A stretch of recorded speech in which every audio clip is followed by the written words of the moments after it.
Ladies and gentlemen, welcome to a gathering of the most intelligent people in FPV, or whatever I said that bothered everybody. So we have with us tonight, we have Bruce Simpson, we have Joshua Bardwell, we have Bob Roogi, and we have Enok. Many thanks to Enok for the extra support and getting the stream up and going. I appreciate it, buddy. You will notice on Enok's amazing background, because he is a level above everybody, that he is there's a protest at the FAA HQ on February 29th. So if you can show up and add your voice to the whole thing. So tonight we're going to talk about, obviously, the FAA, what it means for us, what it means for our hobby. And I brought these gentlemen in because they are actually some of the smartest in the hobby. I don't count that, I promise. So anyways, let me turn it over to the guests here. The first question, or the first thing I want to bring up, is Horizon Hobby, but not necessarily what they have done or said or anything like that. I want to bring up that Horizon Hobby single-handedly united the FPV community, which I didn't think was possible. So what do you guys think about that? Nothing but silence, hey? Nothing but silence. Yeah, I think it's great, because the big thing that's been missing is this unification. We're all pulling in roughly the same direction, but at different times and with different amounts of force. And as I said, I think in a video some time ago, to succeed, we have to be united in this. And it doesn't matter what we think of other small factions in the hobby. The bottom line is the enemy of my enemy is my friend. And I think Horizon has helped cement that in place. I don't think they were flavor of the month at one stage, but we do have to look on the positive side and say, well, hey, look, this just shows that we can work together if there's something worth working for. And I think with this NPRM, if the whole community, and I'm talking the whole community, I'm talking grey-haired old men that fly planes in circles over grassy fields, freestylers, drone racers, DJI flies, we've all got to get together and pull in the same direction at the same time with a concerted force, or this is lost. I mean, it's looking pretty tenuous at the moment. It's going to take a lot of effort. Yep. I totally agree. The biggest mistake I see people making right now is to say, if it weren't for so-and-so, none of this would be happening. Or say, can't we just, whoever we is, whether it's traditional modelers, whether it's people who fly camera drones saying FPV people are the problem, whether it's FPV people saying camera drones are the problem, we are all going to get regulated equally. And we all, from gray-haired old men flying fixed wings to young whippersnappers flying camera drones and FPV, we all have to pull together to fight this. With all respect to gray-haired old men who fly fixed wings. Yeah, I mean, I saw that. I actually watched the whole thing, and I think there was a lot of nuance that was missed. They made some, they had a big misstep. But like I said, I actually saw the reaction before I saw the video. And so it was pretty hysterical to me. I mean, I guess hysterical is not the right word, but watching the fire catch and set everything ablaze, and then realizing that they may not have meant what they said. But anyways, so anybody else have anything they want to say about that? I think we all unanimously know that they're talking about DJI pilots and the company that just made it so easy for everybody to fly these things. It's not even DJI pilots. It's Uncle Joe that gets a drone for, Christmas, right? And he goes out on Christmas morning and he puts it in the air and it flies away, and something like that happens. I think there's a lot of responsible DJI pilots. I agree. I think got a whole group. Most of the DJI pilots are responsible. Look at the number of people out there with camera drones. There's a huge number of them. And look at the number of incidents as opposed to the number of reported incidents without any, like the Colorado drones, for example. Look at the actual number of incidents, and you compare that to the number of incidents involving manned aviation and the number of manned pilots. And you find that the drone community, even the hardcore DJI, are better behaved than the manned aviation community. So this is our everyone's looking for someone to blame, and so the AMA members are looking for these damn drone people, and the drone people are looking for someone else to blame. The reality is, there goes my phone. The reality is that it is the media who have been most instrumental in causing this problem. Yeah, and they're letting things feed into it. Like if you have drones in Colorado, I'm imagining that those large drones are private military contractors or corporations doing testing for services they're about to offer. Apparently, there were no drones. Apparently, there's no confirmation that there ever were any drones. Well, there you go. For the record. Yeah, it's like luckily they got 3 news cycles out of it. Yeah. So same thing with Gatwick. Mm-hmm. So, all right, let's jump into. I know there's a lot of questions out there about what exactly the NPRM is. So does one of you want to take on just a brief explanation of what the NPRM is first, and just we don't have to go into why it's dangerous to the hobby just yet, but just kind of briefly outline what the remote ID specifications require, and what. I think there's 6 proposals in that NPRM, but I'll let someone else talk to that.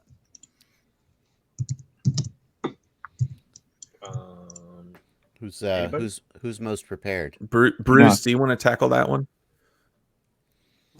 Can I have the question again, please? I was looking in the chat. Yeah. So, right. Bruce is off in the chat. He's having a good time. It's like, hey, folks, how's it going? All right. So, Bruce, can you just kind of briefly describe what the NPRM is, the rules on it, and not necessarily why it's a danger, but just give a brief description of what the NPRM is proposing? Damn, no one told me there'd be a test. Yeah, basically it breaks up flying into 3 kind of categories, where 2 of them involve having remote ID on your drone, and the other one involves being significantly restricted in where you can fly it. So for most of the people watching this, I suspect we are the people who are going to fall into the 3rd category, which is where you're going to be restricted to what they call a FRIA, which is an area that has been deemed as suitable for flying aircraft or drones with no remote ID. And typically in the past, this has been the AMA fields.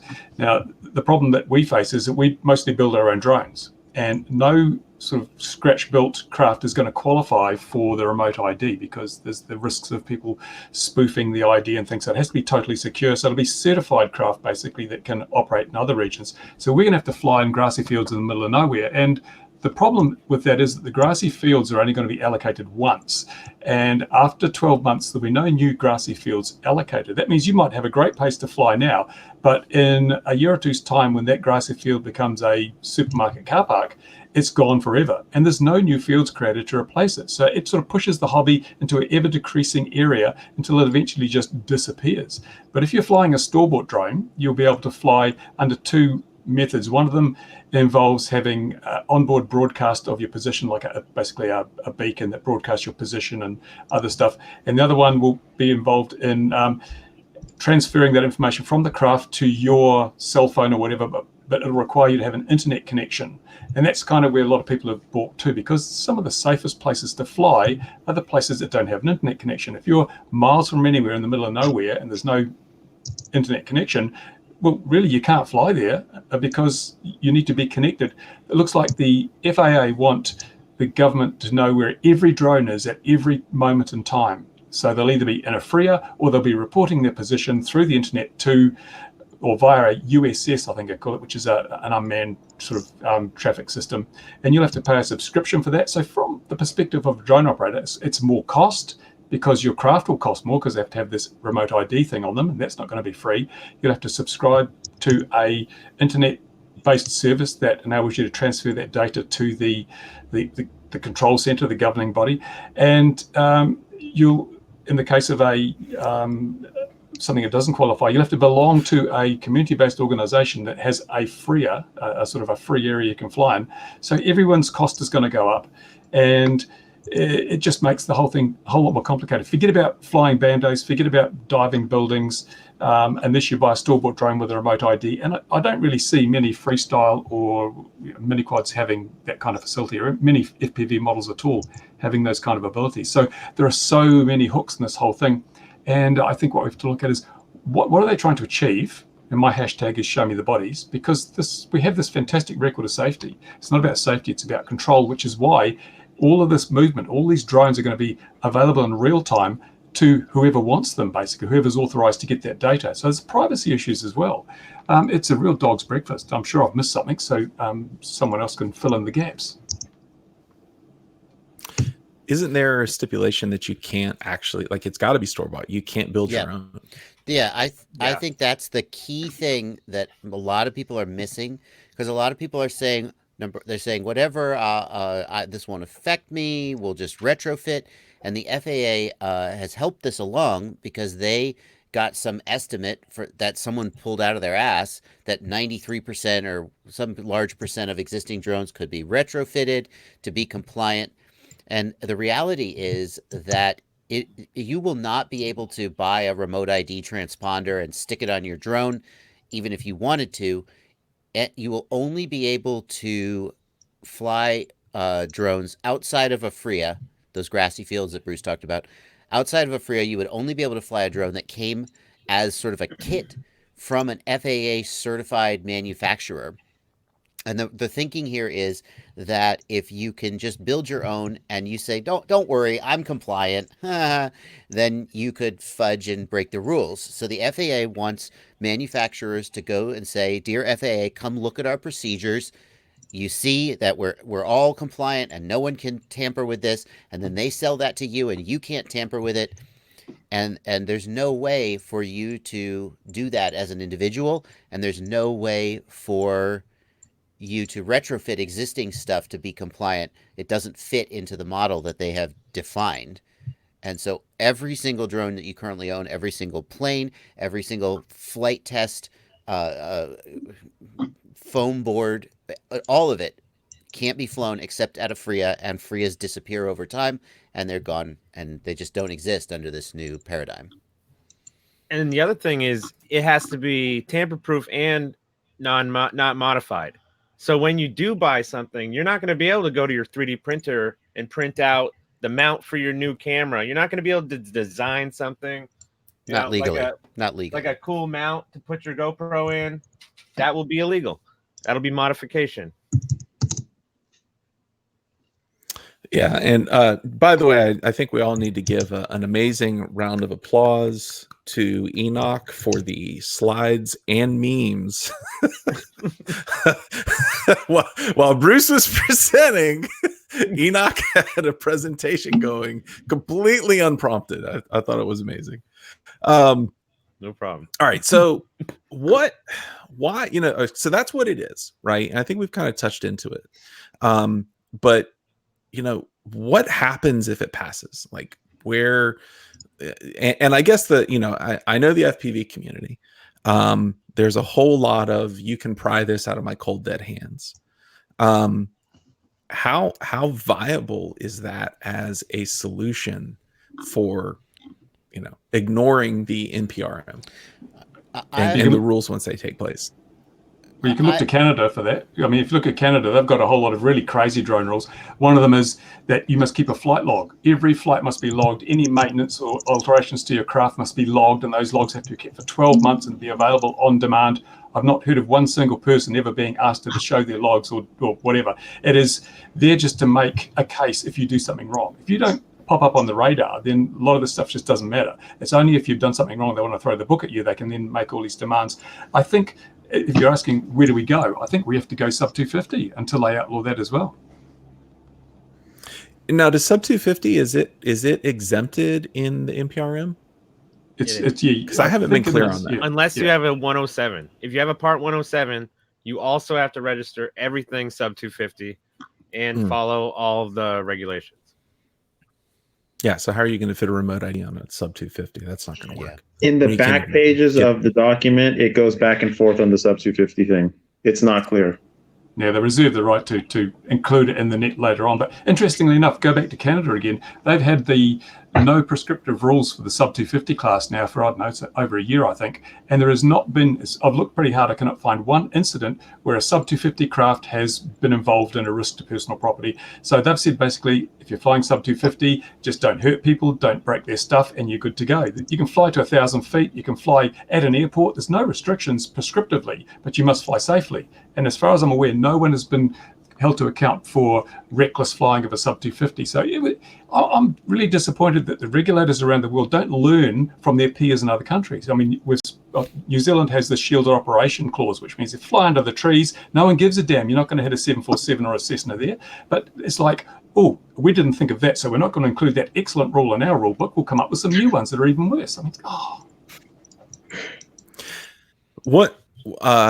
Now, Bardwell, you started. Did you want to jump in on that too? Well, I think that that's a very good question of whether people who choose to flout the law will be able to, because, for example, if sub 250 stays legal, then there's still an avenue for parts to make it into the U.S. market. There is, if indoor operations, some people have suggested that a drone could be sold with like a sticker on the box that says for indoor operation only, and then it's exempt. So it's possible that there will be avenues for parts to make it into the U.S., and maybe people who choose to flout the law will still be able to buy and fly. That being said, the FAA is aware of these things, and it's not inconceivable that they would try to stop these parts at the border and simply make them inaccessible unless you sort of sneak it through customs. And I shudder to say that. It sounds preposterous, but given how far they've reached so far, I kind of feel like what's off the table. I don't know if they'll try and stop them at the border. Look at the FCC with all these illegal video transmitters and things. They don't sort of have a screening for that. But if you're trying to sell them retail on continental US, they'll chase you and knock you down. But most people, well, not saying most people, but a lot of people just do the direct import from China thing. So those things will get through the net. I don't think we'll ever be short of parts to build stuff. It's just, will you have the testicular fortitude to go out there and actually use it in public? Well, and it's worth pointing out that if that does happen, then all the American vendors, your race day quads, your Get FPV, your Pyrodrone, there's no way they could, unless they try to claim they're only selling for indoor use only. But everybody's just going to go to Banggood and order internationally, and it's going to really hurt U.S. vendors. So let's touch on that. What happens from an economic and a business standpoint and an innovation standpoint if the NPRM gets passed? Bob, I bet you have thoughts on this. No, I have a thought. Well, the thing of the sub 250 category is it actually came from World War II. Apparently, like some German engineer said, we need to make our projectiles at least 250 grams to be able to produce damaging forces on human impact. So that's kind of where it came from. And apparently Canada was the first to find that in some historical document and use that explanation for why 250 grams is the actual number. And then it just kind of stuck and it just spread like wildfire. So I think that one of the guys from the FPV Freedom Coalition, they're actually trying to raise that to 1 kilogram.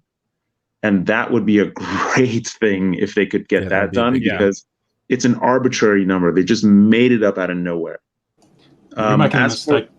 You're making the mistake of assuming this is about safety, and it's not. It's about control and tracking. Yeah. Right. This is the other thing. Is that the other thing I wanted to point out before all this is that people often confuse what the FAA is trying to do with public safety. That's a totally separate concern. It has nothing to do with this discussion.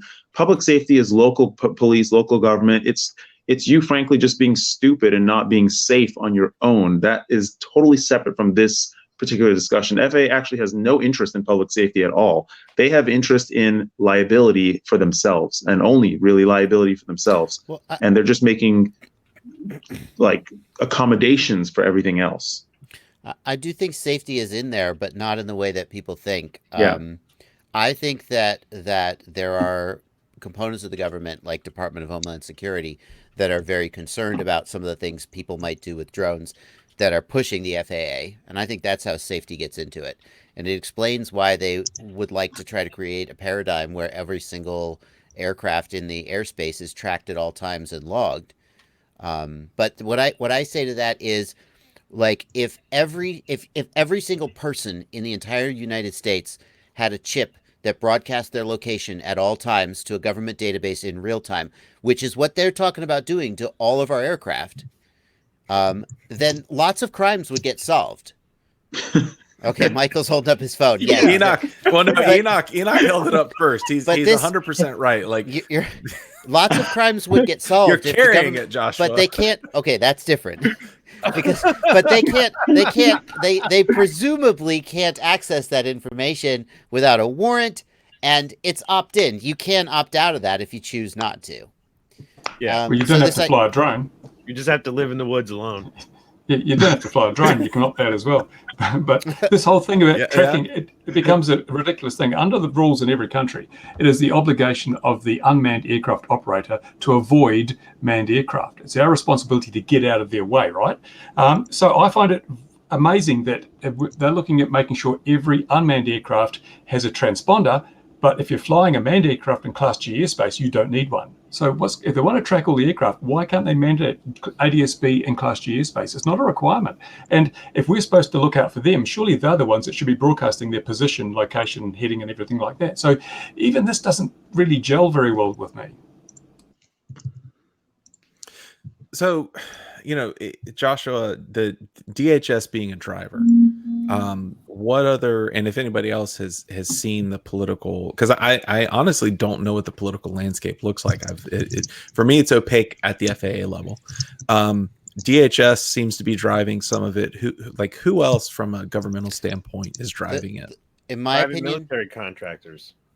They've got 20 years at war developing this technology. And by 2026, anti-drone tech is looking at to be worth $8 billion.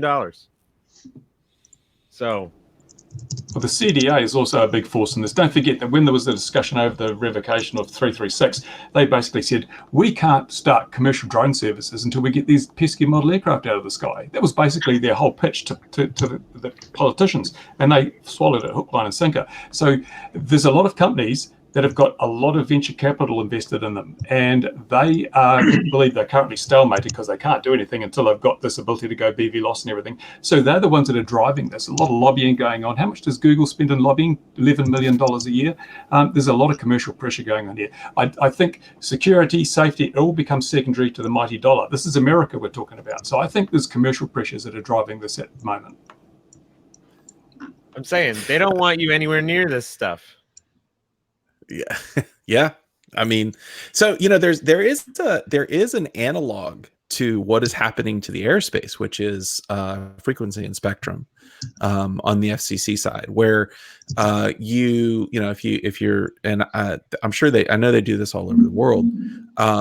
But basically, Verizon and AT&T and T-Mobile and a bunch of other people can buy up a certain spectrum, like this, 700 to 750 for, I think, AT&T, and the 750 to 800 for Verizon. I might have those reversed. And they own that spectrum, and they can operate in that spectrum indiscriminately of anybody else. I have been curious if there is going to be like, okay, here, Amazon, you can operate in the 100 to 150, or let's say 200 to 250 airspace. Google, you get 250 to 300, et cetera, and just basically fractionalize the airspace and sell it off, and then everybody has a right to land or something like that.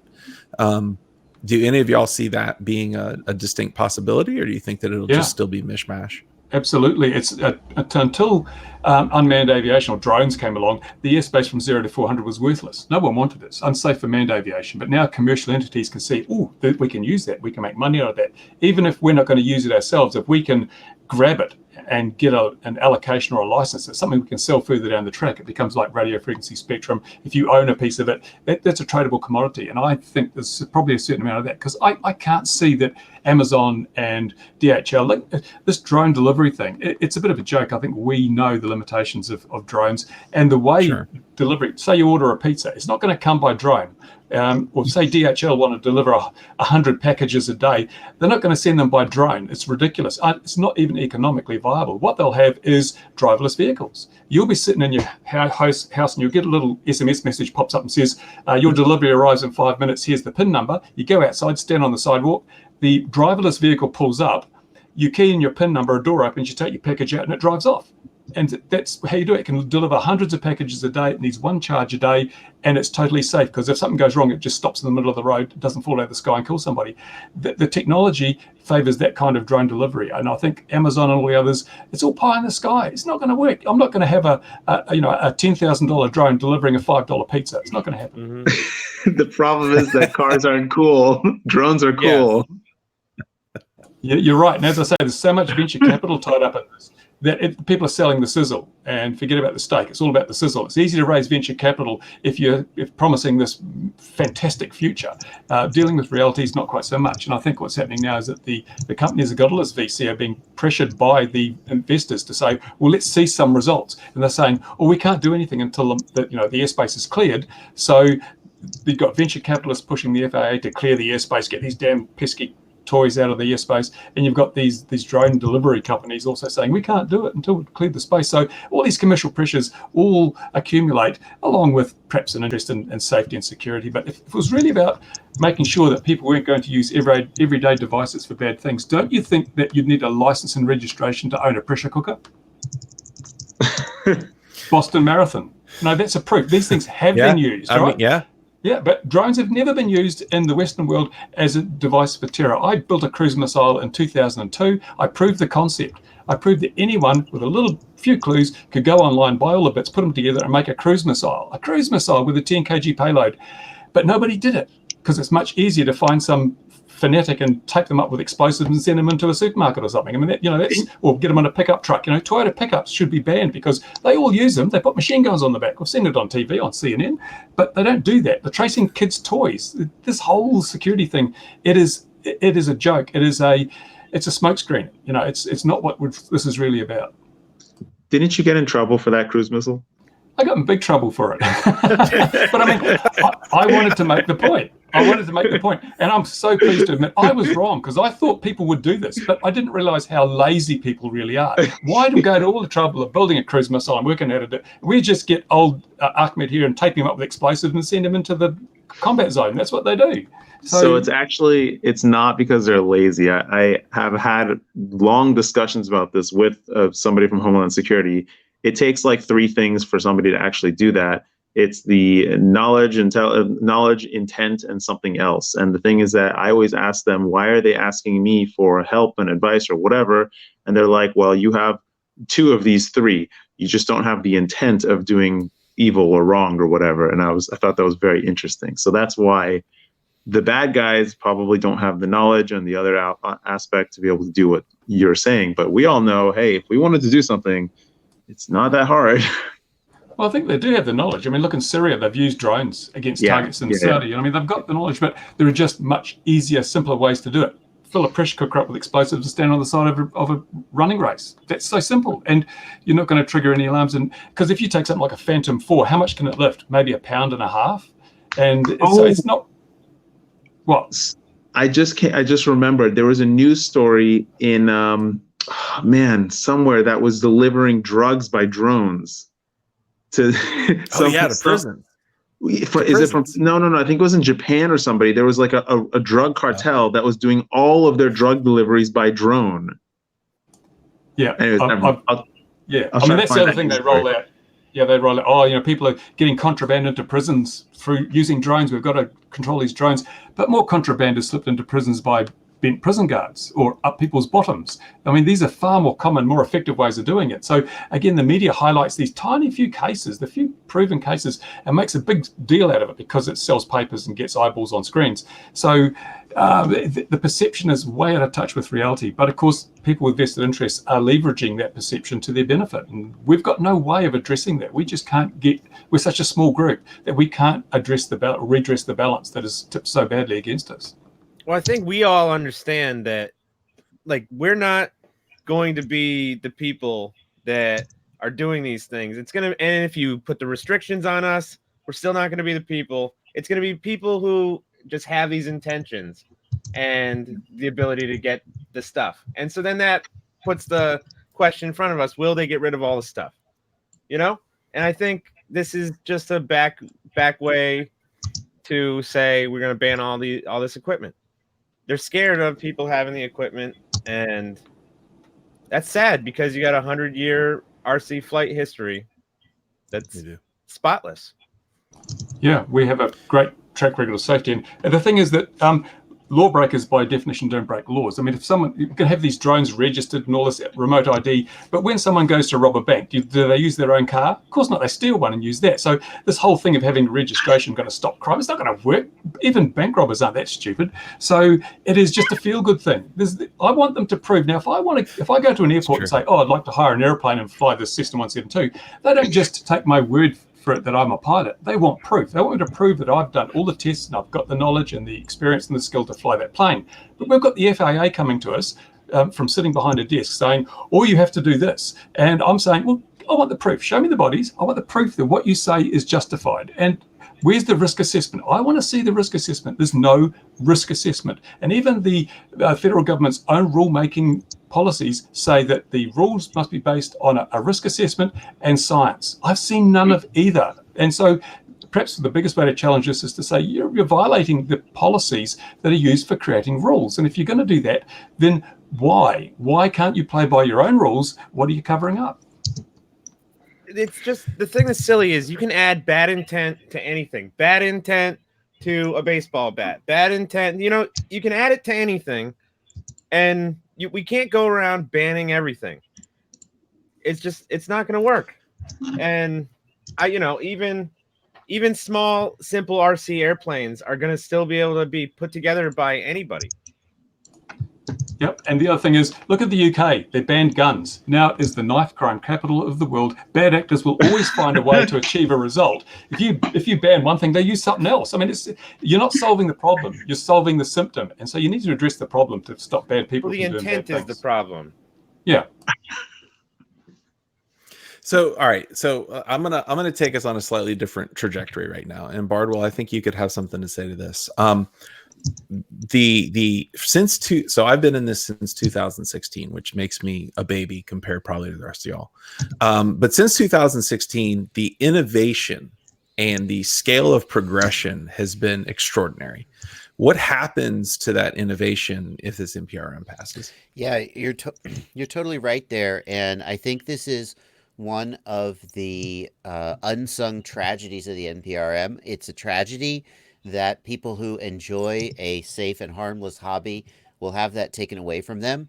That's a tragedy. But the FAA seems to be assuming that big companies will continue to innovate, continue to make products, and people will be able to buy and consume those products. But the fact is that, Bob, when someone wanted to talk about anti-drone technology, they somehow found Bob Roogi on YouTube, and that is happening way more than a lot of people probably realize. That people who are hobbyists, who are knowledgeable, this is such a small hobby that when people need knowledge about it, they come to a relatively small subset of people. And if the NPRM goes through, those resources are going to go away. And a whole lot of good guys who can benefit from this knowledge are going to lose resources. Not only that, but a lot of the things that we see being done in the commercial space originally came out of the hobby space. Not to say, like, look at Free Fly Systems, who make the Alta X, right? What are they running? Their flight controller is Pixhawk, right? An open source, so you're really killing the goose that lays the golden egg, and they don't even know it. They don't even know where the source of all this stuff is. Yeah, you did right, because look at, for example, this will impact the STEM and STEAM programs immensely. I mean, in schools and everything, STEM and STEAM enable kids to take bits and pieces, build technology from certain building blocks. They learn about the theory, the science, the practical side of things. Under this NPRM, that if they did build their own quadcopter or plane or anything, they'd have to go to a freer to fly it. They couldn't go out into the schoolyard and fly it because that's illegal, because it's a home-built craft. It's a scratch built. I did that. Was it 3-4 years ago? I talked to the principals of my kid's school. I said, "Hey, we'd like to do a drone demonstration." My buddy Rob Garland came out, and we just pretty much tore it up for the kids. And they had a massive influx of interest in STEM within weeks. Right, all these kids stood out in this field, like the whole school stood out in the field, and just we're just flying these little mini quads around, and but immediately the interest from the school upticked, and they were like, "This is great," because we were having a hard time driving the STEM and STEAM program at that point. So. Yeah, and even the AMA acknowledges that if this goes ahead, they can't put on displays anywhere other than at their own fields. So how do you get people interested or aware of the hobby if you can't go out to a school or a public area and put on a flying display, because it's not a freer and you don't have remote ID because you built your own plane? It's not very. You notice a lot of the people in the aerospace and at NASA and that, a lot of them started with model aircraft, and I noticed that they waited until Neil Armstrong died before they rolled this NPRM out, because I'm sure he'd be out there battling for us, because he got a start in model aviation. The AMA are proud of that. They've had a program on that. But I mean, this is what I did a video saying we need to get some big figures, some big names to support us. And I still think we need to do that. And I think we perhaps need to go to places like NASA and try and get some of those people recruited into this to say, yeah, I got my start. I'm now a NASA whatever, and now I got my start in the hobby. And under the NPRM, the hobby will cease to exist as we've known it. So, go ahead. I want to reiterate, Bruce, what you just said, because this is not hyperbole. It's not fear mongering. It is absolutely a fact that if the NPRM goes through as currently written, the hobby as we know it will cease to exist. That doesn't mean that FPV will disappear. It doesn't mean that quadcopters will disappear, but the hobby as we know it is gone. No question. So, there's another question here, which is, okay, the NPRM goes through. I'm just going to order all my stuff from Bangers, and I'm going to build it I'm going to build it here in my shed. And you know why it doesn't matter? Because, damn all innovation, whatever. I don't care about STEM or STEAM. There's no drone cops. So who's going to actually stop me from doing this? Yet. There's no drone cops yet. Remember Go ahead. Remember what XJet was saying, that we are going to have like some pressures to clear out the airspace, and who's going to benefit from the airspace? It's going to be states. So what the FAA is going to do is say, hey, states, get compliant, or else you can't use all this new drone stuff. And that pressure will lead to drone cops. Yeah, it's interesting to note. Yeah, go ahead, Joshua. The FAA is explicitly reaching out to local law enforcement through their LEAP program. It stands for something. And the goal is, because the FAA doesn't have the resources to enforce this, they're going to your local law enforcement agency with booklets and pamphlets and videos and whatever. And they're saying, dear local law enforcement, here are the rules. If you encounter a drone pilot, here is what you should ask him. They're handing them a script and telling them what to do. Now, that doesn't mean the cops will be out there going, ooh, do you see a drone? Is he registered? But it does mean that if they decide to hassle you, they know the playbook, and they can and may decide to report you to the FAA. So don't think that just because the FAA can't have the resources to enforce this, they know that, and that's their play. Also, take a look at the UK, where they brought in quite sweeping new drone rules, and now they've brought in extra police powers, which give the police the right of search and seizure. It's being treated like drugs. If they suspect you've got a drone in your car, they can search it and find it. And if it's not registered, then they can prosecute you, £1,000 fine, all that sort of stuff. It becomes a revenue generator. They can, if they want to, make your life a misery, and they're giving the police the powers to do it. So it seems to be sequential. First of all, we just had to register. That's all right, just register, no harm in that. And then, okay, now you've got to have remote ID, and and now you've got, so it's, you know, how the old thing goes, register, and then eventually it's confiscation. One can't help but feel that perhaps the people who wear the tinfoil hats and say this, there may be an element of truth in it. And like the FAA already hands out fines for you not even flying the drone. Old Gravy Legs in chat, he was flying in Boston. They were all legal, and FAA guy came up and then checked out all their stuff, like busted them flying. They landed, showed him all the paperwork, but when he looked at their stuff, there was the code was on the wrong side of the battery or bay or something. It wasn't visible enough, so there's a $10,000 fine on a drone he didn't even fly. Wow. Gravy Leg got a $10,000 fine? The company he was flying for did. Wow. So this is all Trappy's fault. This is all Trappy's fault from that time he flew at that university, and that's where it all started. It's all downhill since just then. down the road. Well, all right. So, go ahead. Go ahead, Mike.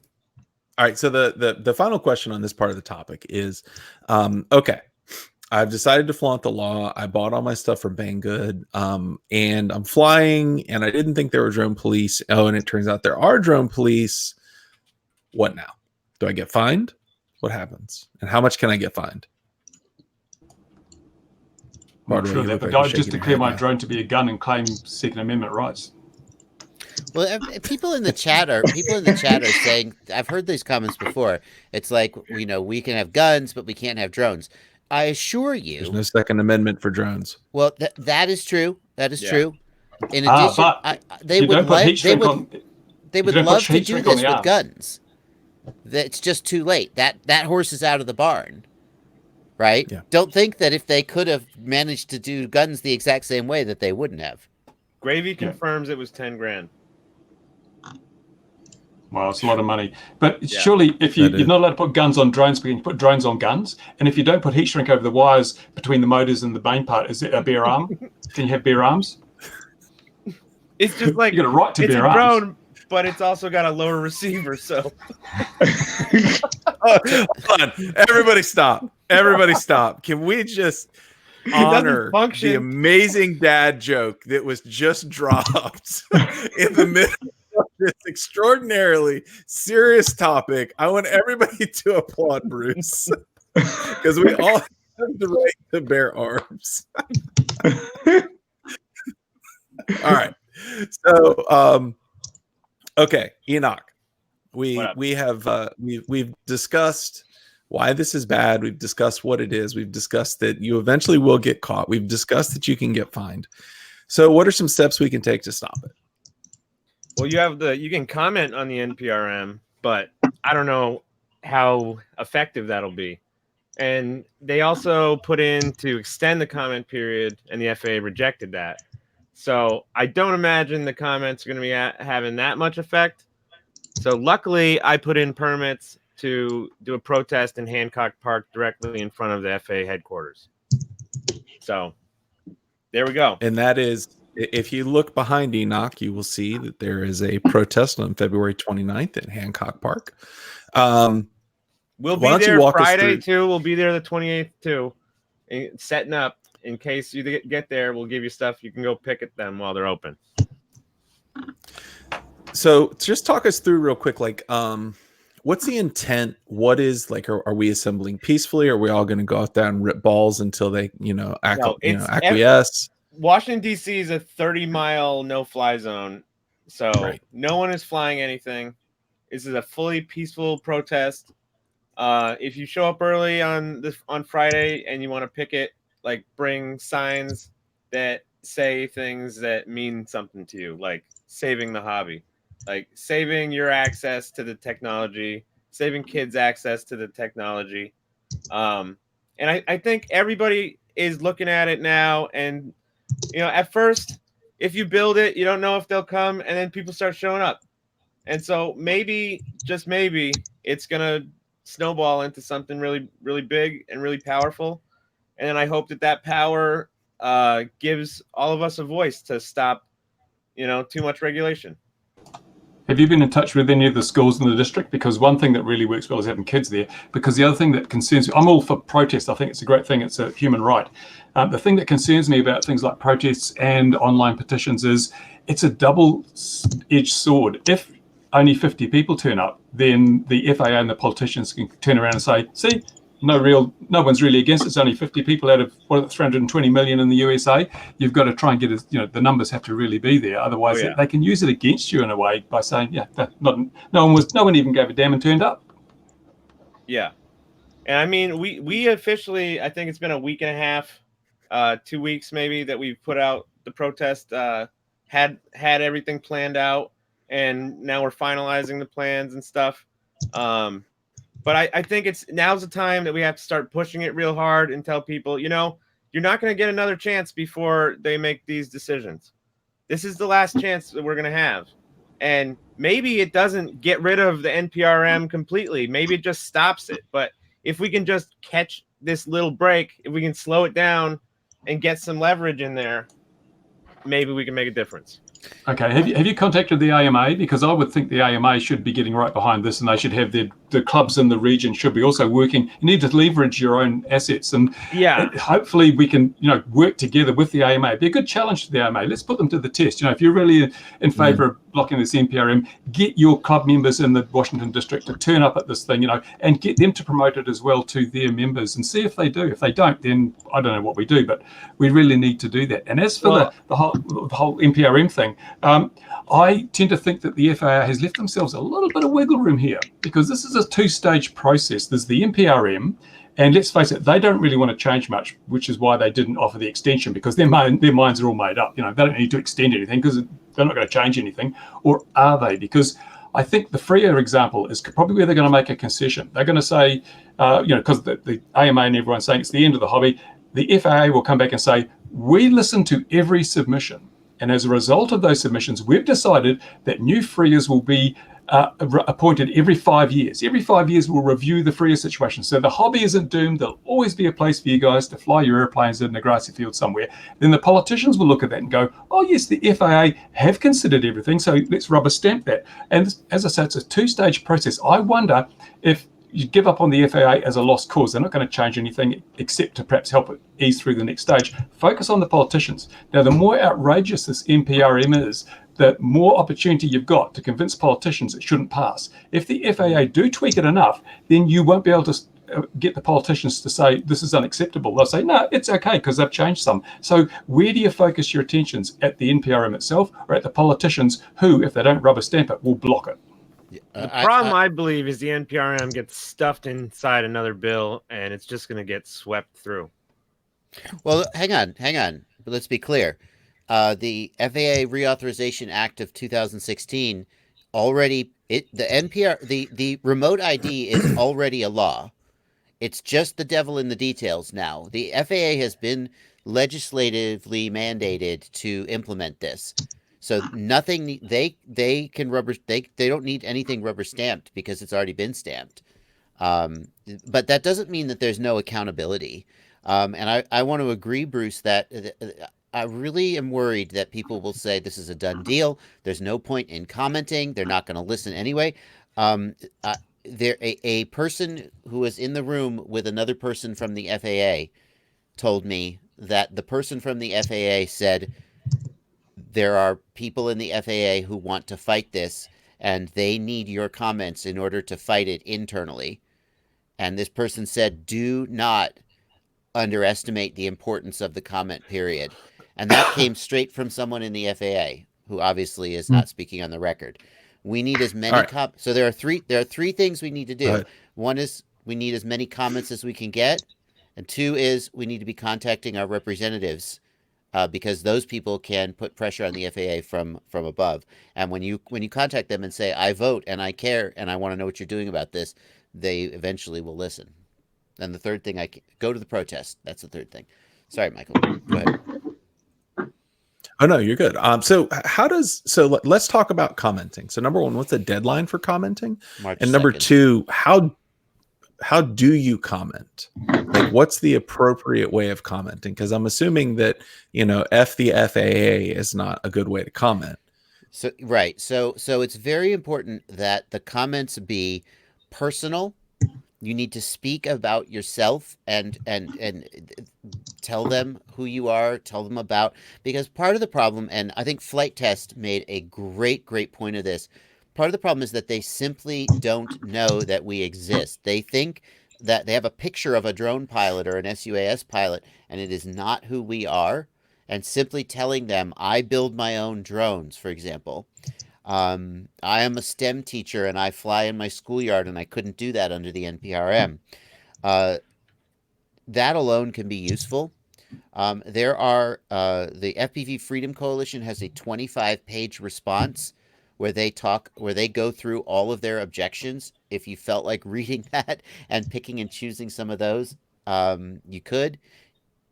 But it needs to be personal, and it needs to specifically call out things that you object to about the proposed rules. Unfortunately, it means you have to educate yourself about the proposed rules before you can comment effectively. There are currently over 10,000 comments.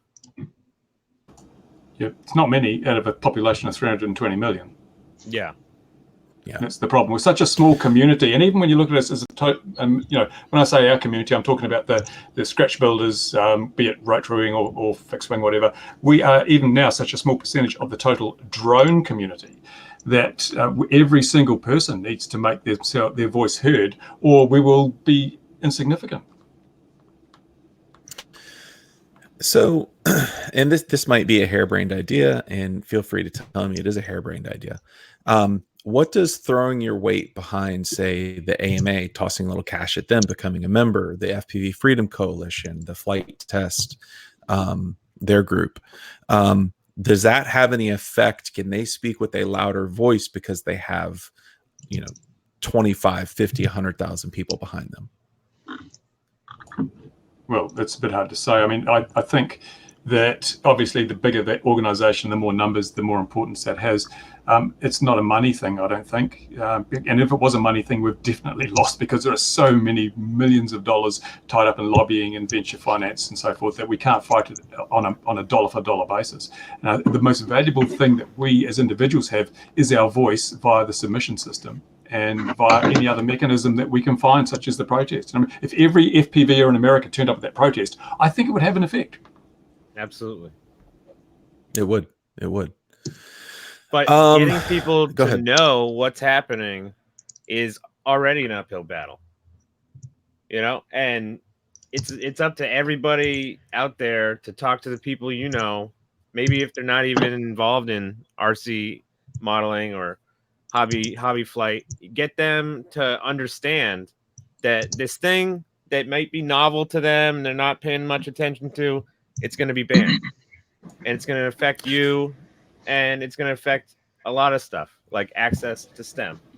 I think we're not leveraging enough. I think everyone's looking at their own little thing, but as one person, you're one voice. If you go to the local school and you bring the school into it, and you get all the school kids to write a letter or make a submission, you've taken one person and turned them into hundreds of people. And if everybody did that, the leverage would then give a much greater mass of numbers. Don't think that just doing your bit's enough. You've got to recruit other people. And I dare say a lot of the schools are totally unaware of the effect this is going to have. And a lot of parents will be unaware of the effect that suddenly because in the UK, if you're under 18, you cannot legally own a model anymore under their rules. It's lunacy. It's like, what's a 7-year-old going to do that compromises the national security or the safety of the airspace? Nothing. But this is what happens. There's a thin end of the wedge going on here. It started with registration and it's getting bigger and bigger. Eventually it'll end with just basically being banned from the airspace. That's where it's all headed. So we've got to bring in the weight of numbers as soon as we can. No good waiting until it's all done. Bring them in now and get your friends, your family, friends of your family, your cat, your dog, anyone to make submissions. We just need the numbers. All right. I know what I was going to say. I had a conversation going back to a point that was made earlier that they don't know we exist. I had a conversation. I actually interviewed Dave Messina from the FPV Freedom Coalition. And, interestingly enough, he's been at a lot of these meetings. They've been there. They've tried to be a face for FPV. And he started chatting up the Amazon guys, the Google guys, a few other folks. None of them had ever even really heard of FPV. They didn't know what it was. I told him he should tiny whoop one of their meetings, but I don't know if that's happened. But it is important that not only as like the FPV community, but the commercial SUAS community, the modelers community, we all need to band together. And to Zoe's point in the chats, there has not been a huge push from, say, the AMA yet. And I think that if we all kind of leaned on the AMA and said, hey, you guys need to, and I'm not calling them out, I think they could be a huge asset in this fight. But they need to be more proactive, just like we do. Yeah, Enok is get onto them. I've tried to reach out. I don't think I'm, well known enough to be able to get in contact with big names very well. Help Saver Hobby's starting to get well known, and so maybe they'll reach out. We had Horizon Hobby reach out after their debacle.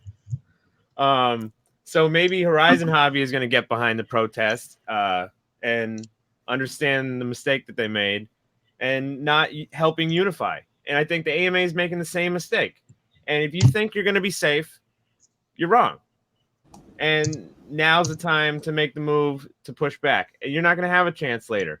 The AMA is going to be so much weaker when we're all banned and we're not members of the AMA because half the field's banned drones. Well, don't think that the AMA doesn't know that either. They're losing their mind when if the FAA exemption had not sunset, they would have been fine with it, I think. Mm-hmm. But they and I chuckled and felt a little bit of Schadenfreude because the AMA, I imagined the AMA being like, oh yeah, you guys are so boned now. Finally, our flying field. What do you mean our flying fields? No, you weren't supposed to screw us over. You guys, we got to do something about this. And we're all like, yeah, I know. Welcome to the freaking club. I've always been saying, they're going to have a lot of fun if they get stuck with drone pilots in their field all the time. Yeah, it won't like that. Actually, we started this webcast on the basis of how Horizon has brought the FPVs together. And I want to, again, reiterate the point that we need more unity. And so this protest, for example, Flight Test has got, 600,000 US subscribers? So Flight Test should be talking to their people and saying, look, you need to go to this protest. If we're all pulling in the same direction, there should be coordinated efforts here. So Flight Test should say, go to the protest. And we should have the AMA saying to its members, go to the protest. And Rotor Riot should be saying, they have said go to the protest. I think, haven't they? They've got on board. FPV, Freedom Coalition, all these organizations should be talking to their individual members, because a lot of people don't cross over, and saying, go to this protest. And if organizations aren't going to do that, if, for example, the AMA says, we're not going to do that because these are rotary wing flyers and they don't concern us, then it makes a mockery of their claim that they're supporting the hobby, because the hobby is far more than it was 20 years ago. And if they're not going to move with it, then what do we do? Well, there's a reason why we named the website Help Save Our Hobby. We didn't make it Help Save FPV. It's because we're not trying to just save it for ourselves. We're trying to save it for everybody, for people with helis, for people with wings, for everybody. And now is the time to get together. We've reached out to Flight Test. They definitely received and read one of the emails from me, and so maybe they're sitting on that and thinking about it. And I really do hope they join in, because we're not working for anybody. We're not part of anybody. We're just some random guys that just so happen to be ready to go. I have a production company in Massachusetts. I'm going to throw all my stuff on 2 box trucks and we're going to send it down to DC and we're going to get it done. And the rest is up to you guys. The rest is up to the whole community to come together and get to Washington, DC. All right. Anybody want to jump in with some last thoughts and comments?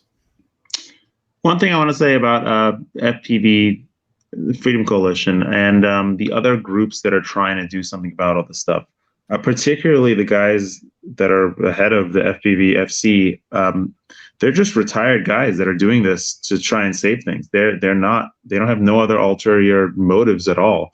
And there's like a bunch of groups at this point. I think even Rotor Riot might be trying to start a group. And now Flight Test is trying to start a group. This is all fantastic. Of all of them, FPVFC should be noted that they have taken they've done all the legal legwork to be completed. And so all the other groups that are starting at this point, they are a year behind, more than a year behind. So of all the groups, I've recently learned all this stuff. And I mean, I'm not exactly the most well-informed person, but the fact that I wasn't aware of all this and how much work they had already gone into it, it probably means that a lot of other people aren't aware either. We got to pay more attention to them. I don't think they get enough exposure. I don't think enough people know about these groups and about what they're doing, how they're doing it.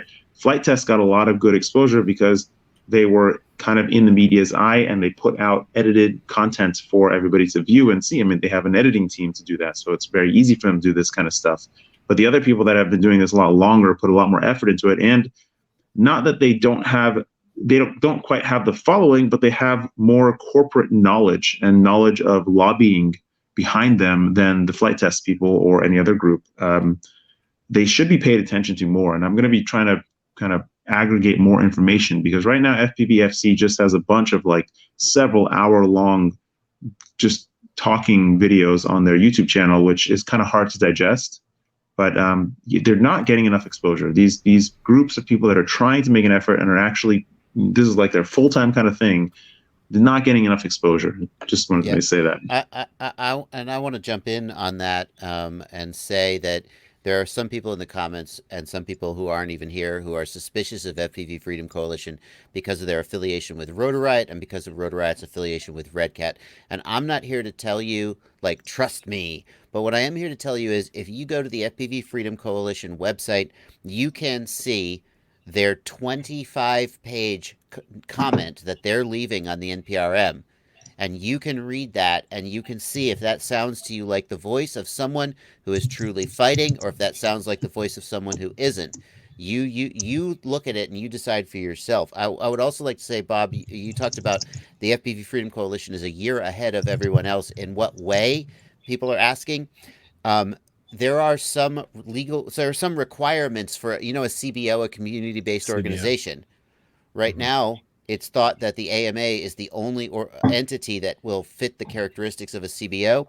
FPV Freedom Coalition has explicitly done everything that is expected to be needed to be a CBO, including becoming a 501c3, etc. So in a world where CBOs exist, FPV Freedom Coalition is the only entity other than the AMA today that is thought to be able to be one.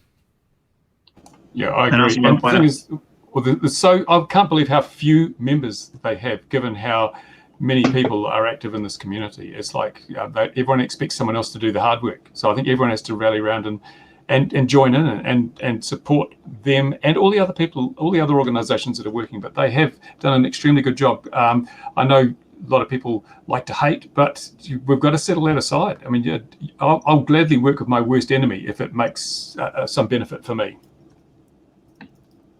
I think that's where we're at. That's where we're at. No matter who your enemy is in this whole scenario, this whole thing, this whole mess, we've got a bigger enemy, and that's the FAA.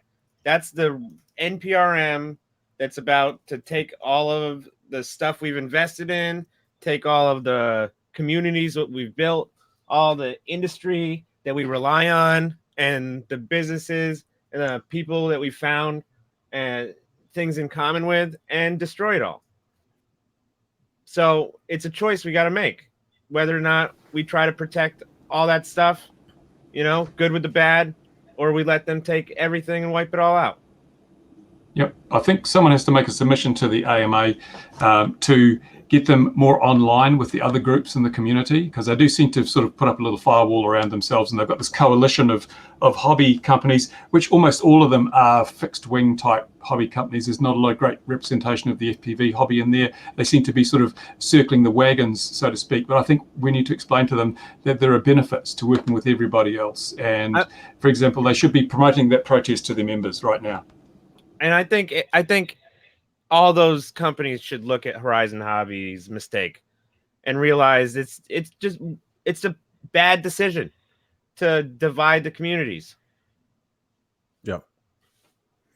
Yeah, I think at the end of the day, the only way that we have a chance to fight this from a commenting perspective is if we all pull behind everybody that, even if we don't agree with them, if they're out fighting the same battle that we are, like it's been said many times here, the enemy of your enemy is your friend.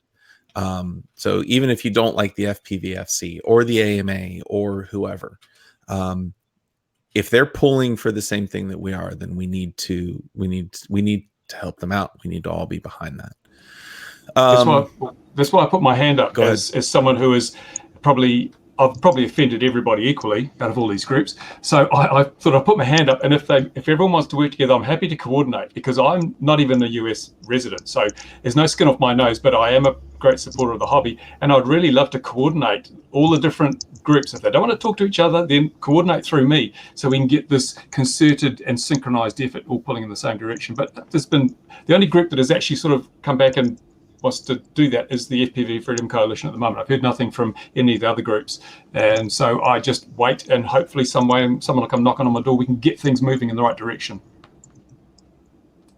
Well, right. We'll work with you anytime, Bruce. Hell yeah! All right, so we are an hour in, and there are 367 people in the chat. Do we dare take Q&A?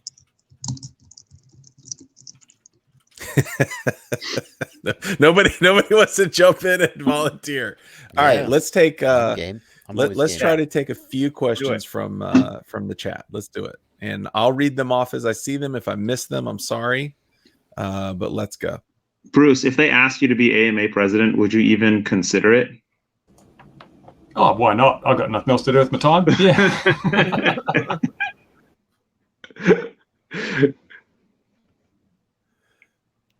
All right. I think the chat has to catch up to me. And I think there's a little bit of dissension in the chat from what I'm seeing. All right, it's time. All right, so I think it made it. Okay.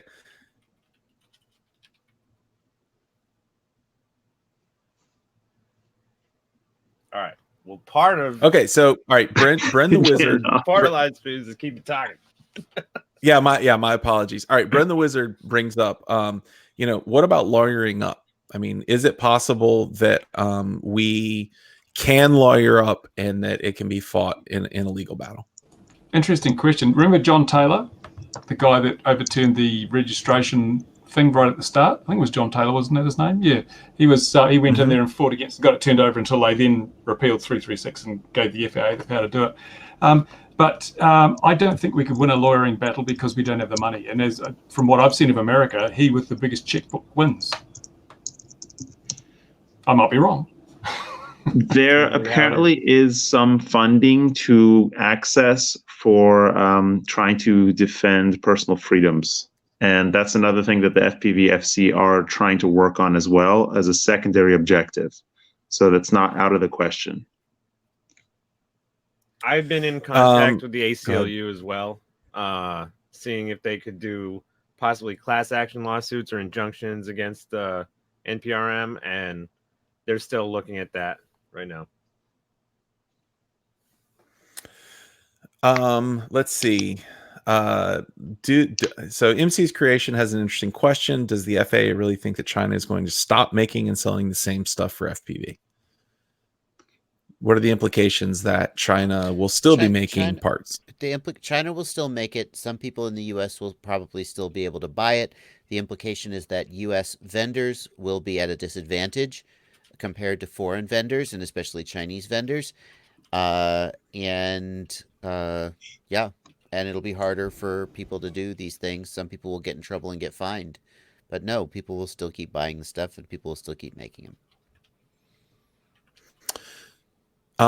So B-Rad and Ben, so B-Rad asked, what about a media campaign? The last question was about lawyering up. One big question I have for that is, where does that money come from? Or do we try to find some kind of pro bono thing? Public funding. There actually is a public fund for it. It's just hard to access. Where's the public? No idea, but it's hard to access. But there is for defending personal freedoms. That I don't know any more than that, but I do know that these guys are very knowledgeable that are heading up this stuff and trying to fight for us. So that's great. Okay. The other thing, of course, is go ahead. I mentioned having a National Drone Day where we set a record, most number of drones in the air at any given time in the history of the planet, to prove to the public, because the public are the only people who can change this for us. If we can get the public on side, then the politicians naturally fall into line because they want the votes, and then we can get some pressure applied to the FAA. So we've got to convince the public. We're standing between us and the public is the media, and they just want eyeballs on pages, ears on broadcasts. So we need to do something newsworthy, and as I said, the only thing we can do that is newsworthy is to get, many thousands or tens or hundreds of thousands of drones in the air all at once, and prove that it doesn't bring all manned aircraft to the ground in a smouldering heap. It gives them an angle for the news. I've been in the news industry for quite a long time before I got late last century, so I'm really old. But I think I can come up with some good angles on this. So we just need to get people together and doing it. It's like the protest. We've got to get people involved. They've got to get off their fat bottoms and protect what they valued, not just leave it to somebody else. So I'm still working on that, and I think that's something that I will roll out. I wanted to make it perhaps when the days are a little more even, because at the moment flying opportunities in the Northern Hemisphere are more limited. But if we get into the spring in the north and the autumn in the south, then we've got equal, we can fly, because people are saying, what if it's dark, I can't fly at night. But even if you fly a mini whoop in your living room, you're still flying a drone, and it still counts. So I'm doing a lot of work on that at the moment, talking to media contacts, seeing if this could be turned into a newsworthy thing that could, fill the screens of the nation with all these great pictures of people having fun safely and without peeping through windows and without endangering the national security. K-May, I think it was K-May, brought up the question of, and I don't know if any of y'all would know this, but if you do, speak up. What is multi-GP stance? What is DRL stance? Especially DRL, like they're dependent on flying to survive. Multi-GP obviously is as well. Have they spoken out about this yet? Not heard anything from any of those, but wouldn't DRL simply make sure that their drones are certified with remote ID, and then they'd be fine? Well, they can't. Yeah, that's an interesting question. But the part of the problem with that is that if you're going to do remote ID, one of the things you have to report is your location. And if you're indoors where you don't have GPS, how do you report your location? There's been a guy wrote a blog post where he said that strictly interpreting the NPRM means you can't fly indoors because you can't sell a drone that isn't remote ID compliant. Therefore, it can't fly without GPS, even though the FAA can't regulate indoors. Somehow they sort of backdoor regulated it. Then, what are they going to do? So something it's interesting to point out is that DRL is one of the, I think, 12 companies that are on the list of approved companies to offer education on all of things hobby drones from the FAA. They chose 12 groups to be designated as the information bringers, educators of the industry. Was that for that testing thing they're doing? Yeah. All right. I'm not seeing any more questions roll through. Does anybody want to? I can bring us out, or does anybody have any final thoughts or words? I want people to think outside of the hobby flight community on who you can get a hold of, because we have to start expanding this bubble bigger and bigger, and it's steamrolling. And now I think, March 2nd is the end of the comments. If we can get a lot of attention before March 2nd, we can dump a lot of comments in there. And then before they come out with their finalized rules, which could be 60 days or 120 days from the end of that, maybe a lot of pressure is going to change the outcome. Yeah, that's a good point. I love an optimist. Yes. All right, so I think that I'm gonna summarize the live stream with actions that we can take. So the first thing that we can all do is we can go comment on the NPRM commenting page, which I believe Enok has, which we'll put in the description. And you need to leave personal and specific comments. This NPRM will affect me negatively in this way. And you can leave more than one comment, focus them on each individual topic. And that is the first action that you can take. The second action that you can take is if you are in the US, which I think quite a bit of us are, you can call your representative, you can call your senator, and you can ask them what they're going to do about this. The voice of the people is definitely one that can be heard. It's the American tradition. And if you call your senator or your representative, there's a possibility that they could act and take an interest in it. And if a senator or a representative decides that they're going to take interest in something, it becomes a big deal regardless of who they're looking at. So really it only takes catching the attention of 1, 2, 3 senators or representatives, and all of a sudden, there could be a derailment. Thirdly, you can show up at the protest on February 29th in DC at Hancock Park. Enok and his crew are putting that on, but the more people that we have there, to Bruce's point, if only 50 people show up, we've got a problem. If we can get 1,000 people, luckily there's almost 100 signed up already, so huzzah.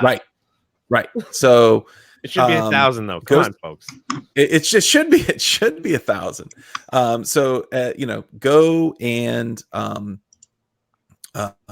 show up to the protest if you're able, and then finally spread the word. Don't just think that this is limited to the FPV community. Think about how this affects teachers and educators and children, and get them involved in all of this process as well. So that, I think, is what we can do to take action to do this. We'll definitely update the description, have links and stuff in there. I appreciate all of the 300. Yep. All of the 300 people watching this webcast now should make it a point to go to their local schools tomorrow or the day after and make the approach to the schools and explain it to the people in charge of the schools, because this is not only an example of how this STEM system would be effective, but also it's a good opportunity for schools to teach how the rulemaking process works and how the students who can become engaged in that rulemaking process by making a submission. There's many angles you can put on this if you present it to a school properly. And as I say, one person going to one school could result in hundreds of submissions. So imagine if all 300 people went to every school. Imagine how many people would then be submitting to this thing. It wouldn't be 10,000. It would be hundreds of thousands of submissions. And they can't ignore that. And you know who did that? The Sunrise Movement. And they did great. And they had giant protests and rallied people from schools all over the country. That is a great idea. I'm literally going to do that tomorrow. I'm going to go see my physics teacher from high school. Hell yeah. All right. Well, I would like to thank you all for coming on. This has been very informative for me, and I think a lot of the people in the chat. Once again, we've got Bruce Simpson, we've got Bardwell, we've got Bob Roogi, we've got Enok. Our moderators tonight were Zoe. I don't think we need to put a last name on it. It's Zoe, Double A, and Old Gravy Leg. So thank you all for coming on. This was great. I really appreciate everyone being here, and we'll catch you all soon. Talk to you guys later. Bye. Bye, everybody.